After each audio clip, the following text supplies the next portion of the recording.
So these are my plants that have the privilege of being kept inside this year. And they were chosen for pretty particular reasons. For instance, this lemon tree was my three-way lemon that I had planted outside in the ground last winter. And it was the Ponderosa, the Eureka, and the Lisbon. And the Eureka,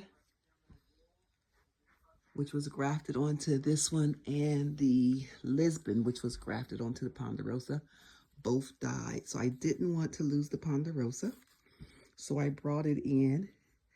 And if you see over there, well, I don't want to shine the camera on there, but over there is my grow lights. And normally I turn it on at about midnight when the electrical rates are lower, and let it go for about 6 hours. But I fell asleep before midnight last night, so it's on now. And you see out my window, it's about 7:30-ish, and it's still pretty. I mean, it's light outside, but I have so many trees around the property that I don't really get good sunlight. So that was planted outside July of 23. So it's coming up on 3 years old. It was in the ground until this summer. I pulled it this summer. And then this one over here, let's see if I can get a good picture. This one over here is the Dwarf Amoa. Let's see if I can get that light off of it. And this one was, I got this one 4/5 of 25, and it's never been in the ground. It has always been in a pot, and it will probably stay in a pot because this one definitely is not rated for zone 7B.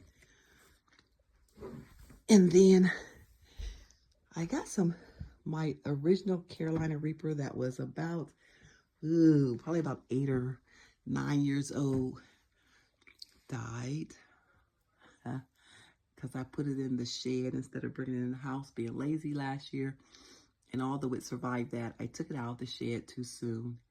And the frost got it, because when those late frosts come, I don't think about what's out there in the yard. But anyway, I set the pot beside my shed. And then a few months ago, I noticed that it was sending up another plant.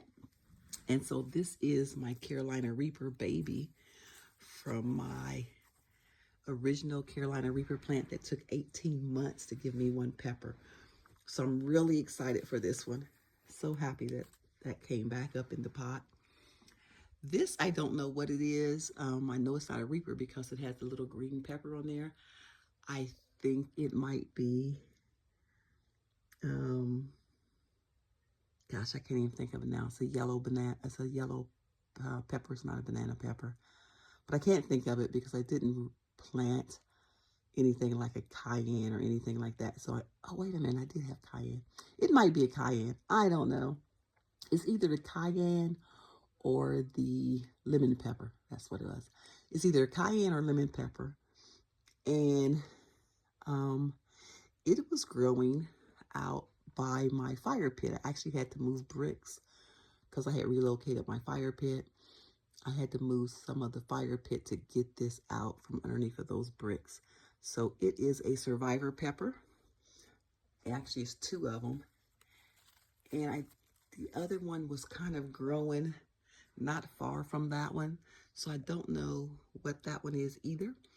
But I did taste one of the peppers. I pulled it before it was green, before it was all the way colored. It was still green, and it was really, really hot. So the lemon pepper is not spicy like that. So unless this is a cross-pollination with my Reaper and one of the other peppers, I did not have peppers that hot out there. So I'm excited to see what this pepper does. And then the other plant that I brought inside was my rosemary, because it's the first year that I had it outside, and I'm not sure if it's going to make it outside in zone 7. It may not, but because I depend on this herb so heavily, I did not want to lose it. So I have brought this one in, and I've taken some cuttings off of it, and the cuttings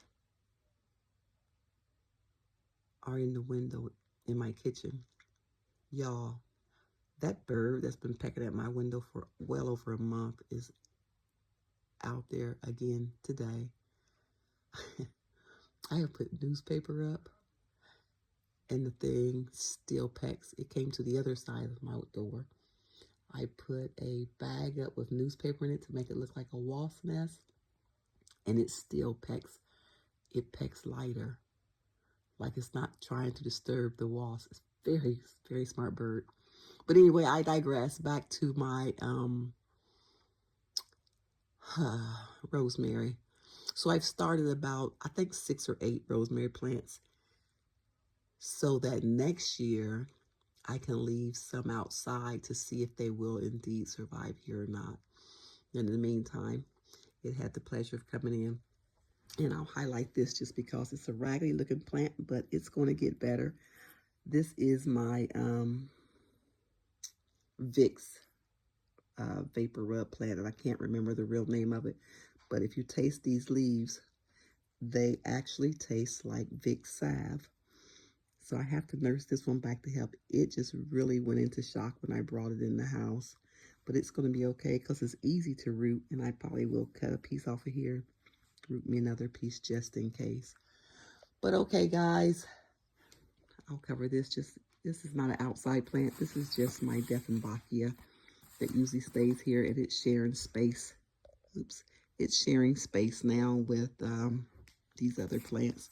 And it's just here because it has to share space. All right, guys, that is it for my indoor plants from outside. And unless I find something else outside today while I'm out there that needs to be dug up, this is all that will be in my house this year under grow lights. As always, thanks for watching.